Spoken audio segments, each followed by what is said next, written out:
Something I do as a neurodivergent is I tend to raise my volume in certain social settings. And it can be because I'm compensating for loud background noise. Because I have an auditory processing disorder, I can't screen out background noise when somebody's speaking to me. So I need them to speak louder, and maybe I'm adjusting my own volume for the same reason because I can't even hear myself. It can also be just because I simply don't know how loud I'm coming across. I can't I don't have an internal sense of whether my volume is matching what other people's volume is around me. And I'll get often a negative reaction from the people I'm in the presence of because they're embarrassed or they're annoyed or they're overwhelmed by the level of volume. And they'll react by telling me to lower my voice, or they'll give me a look and they're like, don't say that so loudly, and some variation of that. And I'll feel very embarrassed, and it will trigger my rejection sensitivity. And I know often it's not personal, but it feels like a personal attack. Like, you are too loud, and you don't understand basic propriety that you're willing to speak at this volume. Don't you have any basic self-awareness? That's how I internalize it.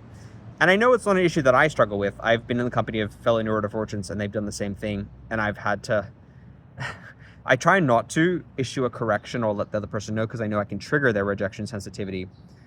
But sometimes there can be more tactful ways of explaining, hey, I don't know if you realize, but you're super loud right now. Just as a heads up, I do the same thing.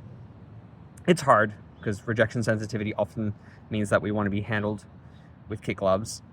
And sometimes people want to have an instantaneous response to our volume because it's loud and obnoxious, or it's getting other people's attention, and they themselves are embarrassed because they're concerned about maintaining social appearances. And to some extent, we'll want to rebel against that, especially if you have some kind of pathological demand avoidance or an oppositional nature. When somebody tells you to not do something, you're going to want to do that thing to annoy that person or to retaliate or to prove a point that you can't tell me what to do. I'm an autonomous, independent person. I can make my own decisions about my volume. One thing that I've done is, with my edgy sense of humor, I tend to talk about people or make jokes or like poke fun at things, sometimes in the vicinity of that person or thing, or around somebody that might take umbrage to the fact I'm talking about them or something they like. And the other person will shoot me the most deadliest look, like, are you an idiot for not realizing how loud you are, or that this person can hear you? And I'm usually watching the person. I've got an eye on them, and I'm like trying to moderate my volume, and I'm being a little bit edgy because I'm talking about the thing as it's happening or as I'm seeing it. And it's just this sense of humor I have. Like, sometimes I like to do pantomimes or mimicry of people. I think that's probably an autistic trait. Sometimes when I see funny mannerisms, and it's not to ridicule the person, it's just because life seems like a parody to me most of the time, and bizarre. Everything seems bizarre to me for whatever reason. And I try not to do it to shame or ridicule people, like I said, because I myself have been the target of that. But if somebody's engaging in ostentatious or, silly behavior, or they're behaving, let's say, in a public venue and they're very drunk, then I feel kind of like I have a little bit of license to kind of at least poke at it a bit. But for the people I'm in the company with who are concerned about others' impressions and maintaining a social performance, and also not impacting people and shaming them or embarrassing them or humiliating them, they might look at me like I have zero empathy and that I'm a complete dunce for not really realizing the extent to which I could be overheard and how that could impact that person or impact their perceptions of me and the person they're in the company with. And there's this kind of contagion fear that if they're seen in the company of somebody engaging in that kind of humor and somebody gets upset, it's going to transfer to them through association.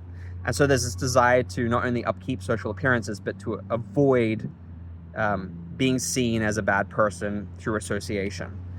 And sometimes I get it. Other times I'm like, you're being so conservative here. Let's live on the edge a little bit. My ADHD makes me want to be a little bit hyperactive and impulsive in certain settings around humor and being edgy and maybe pointing something out in the moment, or offering wry or, black commentary on certain things, black comedy kind of commentary. And I know that I have to curb that, especially pick my audience, because not everybody's going to be receptive to it or vibe with it. Some people are going to find it hilarious and enjoy it. Some people may indicate that they're enjoying that, but they might not necessarily do it. And then the volume issue altogether is going to, trigger reactions, because the person is, again, concerned about how they might be appearing by association. And they're also concerned about maintaining other people's feelings. I know as a neurodivergent, I I am concerned with that kind of thing, but I'm also less risk averse when I'm feeling impulsive. And I'm like I said, I'm observing the other person and I'm assuming that they can't hear me based on their reactions. But again, because I can't gauge my volume, I might not be as conscious of the extent to which I can be overheard. Have you engaged in behavior like this and gotten weird reactions, whether it's through volume or like edgy sense of humor in social settings, and then the volume combined with that can kind of get you into trouble because somebody might perceive it the wrong way or you might be overheard? I would love to hear all about your experiences.